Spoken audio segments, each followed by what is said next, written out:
Kinshasa na biso réalité ya banaki réalité ya banaki réalité ya banaki no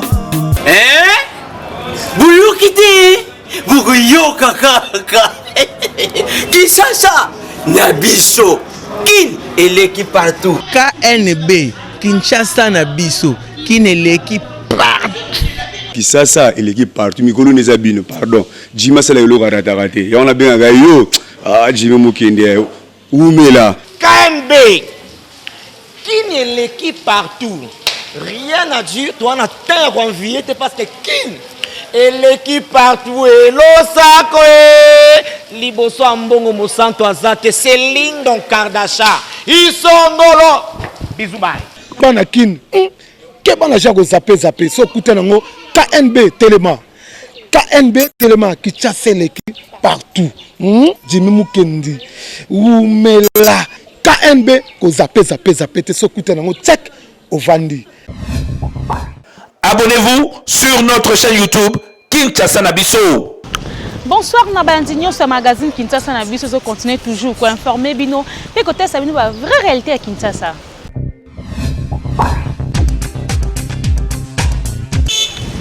Pour l'édition na biso ya mokolo alelo jeudi 17 septembre 2020 pour na kobisa bino ke na Tanganyika 50 combattants a batiki bitumba na territoire ya Nyunzu. Commentaire ya Nathan Siata.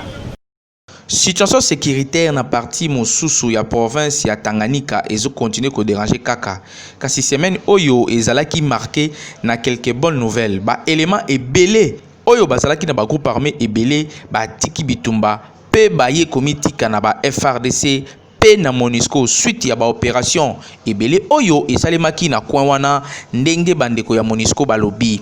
Près de 50 combattants toi ba se rendre bango moko na territoire ya Nyunzu suite ya ba opération oyo FRDC asalaki na territoire ya Nyunzu na Zongwe na 126 km na nord ya Nzungu 50 éléments ya groupe armé mai apa na pale bango pe ba déposaki ba arme na bango pe ba se rendre na armée régulière. Selon MONUSCO, situation sécuritaire eza kaka nanu instable na Nyunzu pe Bendera. Ba casque bleu ba renforcer d'ailleurs ba patrouille na bango pe ba bakisi ba heure nango pona koluka kaka ndenge ya ko maîtriser ba zone d'insécurité nyonso wana. Ba multiplier ba action na bango ya ko soutenir ba FRDC pona ko encourager bango na ba action bazo sala. Bazo coordonner ba action ensemble pona ko améliorer protection ya ba civil. Bazali pe lisusu ko landela ba action ya communication pona ko motiver ba communauté ya ko pesaka ba vraie information préventive pona armée congolaise azalaka na ba avance sur ba groupe armé oyo bazo opérer na zone wana. Ndenge porte-parole militaire ya MONUSCO lieutenant-colonel Tabori Aïdara Mokhtar Alobaki abakisi peke ba semaine oyo ba casque bleu ba bakisi ba action d'ensemble entre bango na ba soda ya FRDC ndeti na territoire ya Fizi pona ko empêcher to ko stopper ba activité ya groupe armé Mai Kinshasa et l'équipe partout. Chef président ya Congo Brazzaville Denis Sassou Nguesso azongaki mokolo ya lobi mercredi 16 septembre 2020 kasi avant zonga solaki lisusu na homologue na ye président de la République Félix Antoine Tshisekedi Tshilombo. Na kati ya visite na ye ya 48 heures na Kinshasa, président Denis Sassou Nguesso azongaki Brazzaville mokolo ya mercredi na Pokwa. Kasi avant azwa hélicoptère na ye, président Denis Sassou Nguesso azalaki lisusu na masolo na homologue na ye Félix Antoine Tshisekedi Tshilombo na palais de la nation. Après lisolo na bango devant presse, président Denis Sassou Nguesso a remercié ki homologue na ye Félix Antoine Tshisekedi Tshilombo pour na soutien pe solidarité oyo atalisaki ye na moment ya pasi oyo ekomelaki ye ya kobungisa leki ya mwasi na ye Madame Germaine Djembo. Na échangé na futur président ya Union africaine sur ba grand dossier politique, économique et social ndenge président Denis Sassou Nguesso alobaki En tant que président du comité, il y a haut niveau, il y a Union africaine, n'a échangé avec le président Félix Antoine Tshisekedi Tshilombo sur le grand dossier de conflit libyen. Oyo est la relation entre deux États voisins liés dans la géographie et histoire. Président Denis Sassou Nguesso alobi que relation Oyo est une relation moko très exemplaire. Nako répondre na tournaye président Félix Antoine Tshisekedi Tshilombo sur projet Yapon Nzela Perail entre Kinshasa et Brazzaville.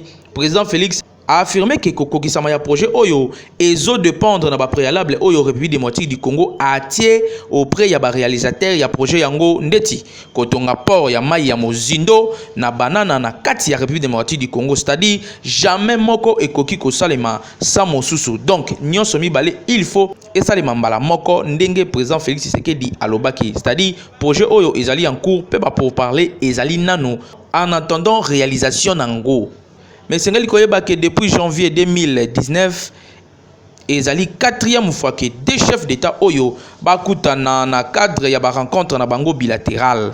Le président Félix Antoine Tshisekedi Tshilombo pe azalaki na visite ya 48 heures na Brazzaville na mois de juillet eleki kaka pour na kokolisa bondeko entre deux capitales les plus rapprochées du monde, Kinshasa et l'équipe partout. Ministre ya Petentik Augustin Kibasa ayambaki président ya RPTC ya Congo Brazzaville pe président ya RPTC ya RDC Christian Katende mokolo ya lobi mercredi 16 septembre 2020 na cabinet na ya Masolo. Reportage ya Héritier Lukoji. Ayambaki na cabinet na ya Mosala deux présidents ya ba RTPC ya Brazzaville pe ya République démocratique du Congo. Augustin Kibasa Maliba na souci ya kotombola NTIC ya République démocratique du Congo, ministre ya NTIC ayambaki bandeko oyo pe ba discutaki sur plusieurs projets oyo il faut esalema pour l'intérêt ya deux pays oyo République démocratique du Congo na Brazzaville na mikolo ezali koya. D'abord, je dis que nous sommes très honorés d'être reçus par le ministre des NTIC. Nous avons beaucoup échangé sur les mêmes problématiques de nos discussions avec Monsieur le Président du Collège de la RPTC. C'est l'ensemble des échanges que nous pouvons avoir bilatéralement afin de faire profiter à nos deux pays une évolution dans le domaine technologique, un partage de connaissances, de systèmes et des différentes réalités à mettre en place. Parler ensemble d'une même voix en termes de domaine, dans le domaine des NTIC. Notre discussion a été très fructueuse. Nous avons abordé beaucoup de points que nous allons développer dans les mois à venir ensemble. Je pense que ensemble, nous avons toujours plus d'impact qu'étant seul. Déjà, le Congolais peut attendre quoi? Je ne vais pas dire une amélioration, puisque le système est déjà bien ici. Une évolution avec un partage sur les systèmes qu'ils vont voir naître à l'avenir, que leurs frères congolais en face ont certainement expérimenté ça, et vice-versa. De notre côté aussi, il y a des choses que nous allons beaucoup apprendre au niveau de la RPTC aujourd'hui, et nous allons les mettre en place de l'autre côté. En termes, par exemple, un domaine très connu, le mobile money, la RPTC a été, le Congo démocratique a été précurseur. Et aujourd'hui, nous avons beaucoup à apprendre dans le suivi de ce domaine, le développement de ce domaine et aussi des aléas comme les bénéfices de ce domaine. Je ne parlerai pas d'expertise parce que nous ne sommes pas plus experts que les techniciens de la RPTC. Nous parlons plus de collaboration fructueuse ensemble. Plusieurs cerveaux qui se mettent ensemble pour trouver des meilleures solutions. Nous avons, n'oublions pas que Brazzaville et Kinshasa, pour nous, sont les deux capitales les plus proches du monde. On partage énormément en termes de fréquence, en termes de technologie, en termes de rapidité de transmission. Et se mettre ensemble dans le cadre de l'Afrique centrale même, partager nos forces ensemble, un peu comme le font déjà les pays de l'Afrique de l'Ouest, nous permettra d'être plus forts chacun. Comme Monsieur le Directeur Général l'a dit, nous avons une opportunité de partage d'expérience qui va considérablement nous aider à être beaucoup plus efficaces dans la gestion de notre secteur. Et autant eux, à Brazzaville, vivent des expériences qui peuvent nous servir, autant nous aussi, nous avons des expériences qui peuvent les servir. Et puis nous avons des matières communes pour lesquelles nous devons échanger, nous devons convenir de la manière dont nous les gérerions. Et cela tant aujourd'hui que demain. Ce sont des frontières et aux frontières, il y a beaucoup de questions qui doivent être traitées. Fréquences, opérateurs et toute une série de matières sur lesquelles, de par le fait d'avoir ce cadre de collaboration, nous serons beaucoup plus efficaces pour amener des solutions rapides à nos opérateurs, à la population congolaise, aux populations congolaises que je dirais, ainsi qu'à nos États. Ministre Augustin Kibasa Maliba toujours na souci ya ko numériser République démocratique du Congo mobimba tina ba fin fo nango nde souci na ye ya mikolo nyonso pe azali kolandela yango butu pe moi. En tout cas musala kitoko. L'état-major général ya FARDC lieutenant général Célestin Mbala akomaki mokolo ya lobi mercredi 16 septembre 2020 na Beni. Reportage ya Nathan Siata. Lieutenant général Célestin Mbala Moussese, chef d'état-major général de la Force armée de la République démocratique du Congo, FARDC, a commencé mercredi 16 septembre 2020 na Beni. Chef de l'armée Aouti Ituri et Sikaba milicien a intensifié l'attaque contre les civils dans le territoire de Djougou na Irumu. Visite ya Célestin Mbala et Salemi na contexte ya ndenge ba violence ya ba combattant ya ba force démocratique allié ADF et zongi makasi na ba coin et belé ya territoire ya Beni. Selon plusieurs sources, ndeti oyo ya MONUSCO basaya oyo bazo continuer kokola pe ko panzana na territoire mobimba. Ba semaine eleki ba enregistré ki ba attaque et belé ya ba ADF na région ya Kainama na 58 km na nord-est ya Beni ndenge MONUSCO alobaki. Mission onusienne a précisé que ba combattant oyo baza actif pe pembeni pe ya nzela ya Mbao Kamango na Oisha na zone wana kaka. Au total 10 attaques mobimba ya ba ADF contre ba civil pe na ba soda FARDC ezalaki enregistré. Kutu kaka butu ya lobby mercredi civil moko babomaki ye na embuscade moko toujours na ba combattant ya ADF kaka na nzela wana ya Mbao Kamango. MONUSCO a révélé que 10 civils bazalaki enlevés pe babomaki bango pe quelques soldats ya FARDC kaka na butu ya mercredi wana. Pour lutter contre ba massacre wana ya chaque jour, force d'intervention ya brigade o bazali ko benga FIB a renforcé ba action na ye pe ba patrouille ya makasi na tango molai na ba zone wana nyonso tu oyo ezali touché na ba milice ya ADF. Na yango bazali ko senga ete bakonzi ya mboka bacha mayele mingi po ete koto yo kimia ezonga. En attendant, bazali ko continuer ko sala ba action conjointe entre bango na FARDC pour na ko lutter contre insécurité na coin oyo.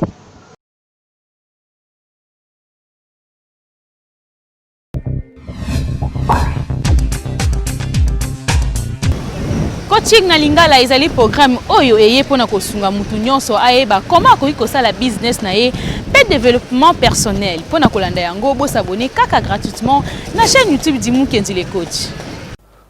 La plupart de cas na ba vie na biso tozaka na difficulté ya obomba mbongo. C'est-à-dire ngai banana bana musala salaire na zoke silaka et comme à la fin du mois te so ba futinga les 5 na sali ba biloko ya ndaku tito comme les 10 les 15 mbongo nyonso esili ba les 17 na komi koluka ko beta miso ba les 20 kutu koloba te tina comme les 25 mbongo e kokaka kokangisa moite mbongo esila kanga et puis mbongo tango esila kayo ezalaka te que mbongo za osila yo parce que eza mukie ezala ebele ezala ndenge nini soko zwi mbongo kaka nde baloba maboko madusu soko zwi kaka mbongo tu nyonso ekei likambo ifana sala likambo ifana sala likambo ifana sala donc bamakambo nyonso oyo ifale osala esalaka ke ogarde mbongo te. C'est un problème parce que en réalité la richesse ezali mbongo tozora par mois te ezali mbongo to arrivera à économiser sur les mbongo. L'argent que tu arrives à économiser ne mbongo e constituaka mbongo ya ba projet ya ba investissement pe ya oyo ko salela ko constituer richesse na yo. Mais tant yo zo lia tozozo ozo salela ba priorité. Oh non, nyonso na sala ka ezaka makambo tango su tanton bana, tanton de komo ka ki ko luka mbongo asengi nga na pesi ainsi de suite. Non, il faut faire très attention. Yangwana lelo na lisolo na biso ya boost ya pourquoi tokoti na guerre psychologique pour économiser l'argent. Guerre psychologique pour économiser l'argent ezanini. C'est-à-dire ceux qui au salaka ba dépense pamba eza parce que psychologie na yo eza na mentalité ya mutu oyo alingi kokoma richité. Psychologie na yo eza na mentalité ya mutu oyo alingi kosala ba grande chose te. Oh, ba grande chose nyonso ele capable ba sacrifice. Ba grande chose nyonso même Jésus-Christ tango yaka na se awa esengela ki ba boma makilani tanga ba tchaye sur la croix. Pour sens ya chrétienté zala la richesse ou l'argent, ce n'est pas tout ce que nous amassons, pas du tout, mais c'est tout ce que nous arrivons à épargner chaque mois na caisse na biso oyo ko sala que après des années toya ko fungola to mona que je peux faire un autre projet, je peux faire un investissement na mbongo na nga ona épargnaki yango wana de richesse propre, et je pense qu'avec ça nous pouvons arriver à épargner et à gagner nos vies sainement. C'était votre frère Jimmy Mukendi, le coach, avec le même plaisir pour vous booster et surtout vous motiver afin que vous ayez cette tonus pour pouvoir être la meilleure version de vous-même.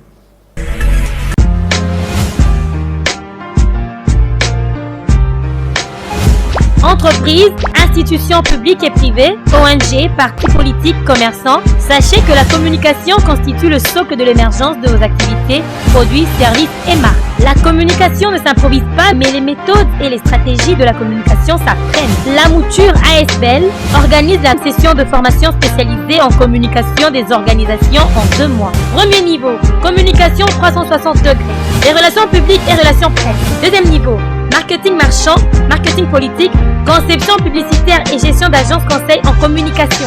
Venez apprendre les méthodes pratiques de la gestion de votre organisation avec les formateurs hautement qualifiés et expérimentés.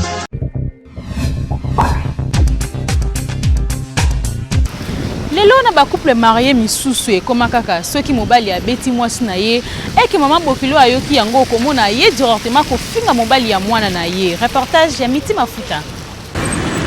Magazine Kani Beto kitaki na terrain ko tuna na bakinois, est-ce que c'est normal na couple marié soki mobali ya beti mwasi na ye après mama bokilo aya ko finga mobali ya mwana na ye? En tout cas, c'est une normalité.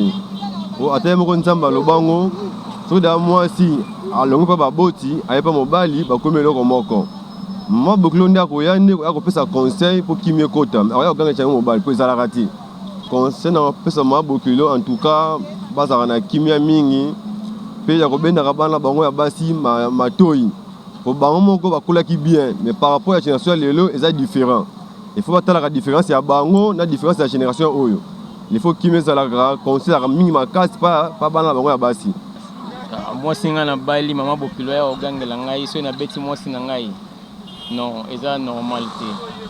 Moni moi singa ngai na ndako na biso ndenge za boya to lokola na mwana na ngali boso soki na moni erreur pa na ye naza na droit na corriger be na gangela ye si ça china beta na beta ye donc beta te eza kino peut-être na tobola elisu be na buka ye makolo be na sale na longole so lokala nzoto te wana ko beta ndenge wana te ko beta ezali kino na ndenge ya conseil ya ko corriger mutu que prochainement à reprendre ma be o ya salite naza na droit na beta moi si na ngai soki mama bokilo za ko intercaler na beta moi si na ngai te wana so ezali sur le bala te vous comprenez donc exactement normalité mama bokilo longo pa na ye aya ko gangela nga pona beti moi si na ngai non na ko se planer loko wana te peut-être soki na beta ki ye na toboli lisu na longoli litoi là peut-être ba ko ya ko ba non en tout cas ba beta moi si boyete ndenge za boye ko sel se planer na ngote ba ni ba pesi moi conseil ke koya kogangela nga vraiment na kati ya ndako na nga mpona beti mwasi na nga do na koaccepte yango te eza normal te mwa bokilo oyo bakenda kogangela mibali ya bana na bango soki babeti bango c'est-à-dire nani babalisa bana na bango te pourtant olela mwasi mwana na yo asa abali alonge na maboko na yo ala susu eza te yo moto oza kocontrole mais eza normalité donc bamama oyo basalaka yango fo batika donc bakosala biloko ya ndenge wana te eza vraiment kohonore mwana na yo te kotaka libala donc eza normalité fo batika basalaka su biloko ya bongo ah mais eza makambo na sens ke nakobeta mwasi na mpe na nde moke ya charisme azoki te avimbi te eza mpe normal mama bokilo akoya ta mais quelque soit te nabalaki na beti ye nabebisi ye soit elongi oui mama bokilo ana droit ya ogangelanga parce que aza mwana na ye tout à fait normal bon na mama bokilo oyo babeti mwana ye ya ogangela mobali bon eza na bakaprice na ebeteli mobali abeti mwasi na ye na bolingo oboyo kobeta mosusu nde nalobi na tour ya liboso wana ke obeti avimi na ye te azoki na ye mpe te selo bakor na bino boza nango na ye nde obeti ye bon mama il faut trouver normal faut trouver normal mpo eza bolingo na bango mais quelque soit ke abeti ye soit abuki ye loboko te wane oyo eza mabe makasi vraiment koza na droit otuna mpo na sanse wana esalamaka te soki ngai nabeti mwasi mpona mabe asali na ndako na ngai bokilo akoya kogangela nga te malamu soki nabuki ye loboko to natoboli lisu to nasele mabe na nzoto na ye wana sava bakozala na droit baya kogangela nga te osali mabe mais ya kobeta ye bi asali mabe mpa na ngai jamais bokilo akoya kogangela nga te ezalaka te ngai nazwi neti mwana na nga nabokolaka ye na ndako makambo nyonso na maboko na ngai soki nagangeli ye bokilo na ngai aza na droit te conseil ngai na kopesa bango bamama wana baza mabe soki ye kogangela bokilo na ye ezalaka te bongo soki ye mobali na ye abeti ye bokilo na ye baye bagangeli ye soki ye osepele nango non eza likambo esalamaka na foyer mwasi na mobali bokobunda eza mabe te tonga na kobeta mwasi nanga eza mabe te comportement oyo bamama bokilo misusu bakoma nango eza normal te mpo ata mobali ya mwana na yo abeti mwana na yo yo mama bokilo oza na droit ya koya kofinga mobali na ye te place na yo mama ezali kaka ya kopesa bango conseil kolakisa bango koma bakoki kotambola na couple na bango donc bamama bokilo bochange koto wana mpo eza normal te Kinshasa eleki partout. Abonnez-vous sur notre chaîne YouTube Kinshasa na biso. Yalele komi bongo na suka magazine na bino bolingaka mingi Kinshasa na biso. Soki bosepeki na edition ya mokolo ya lelo bopesa merci na équipe technique mobimba o basalaki ke ngai na kota na bandako na bino sans permission. Miti mafuta azalaki bongo na sima caméra na tasiata na réalisation pe na coordination ya Jimu Kenzi. Kaka ndenge to message ko esaka bino botika ka toujours côté pe branché na chaîne YouTube Kinshasa na biso. Kinshasa yo eleki partout.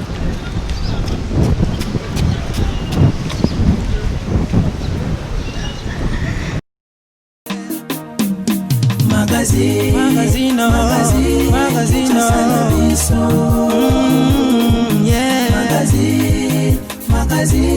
Kinshasa na biso réalité ya bana ki réalité ya bana kino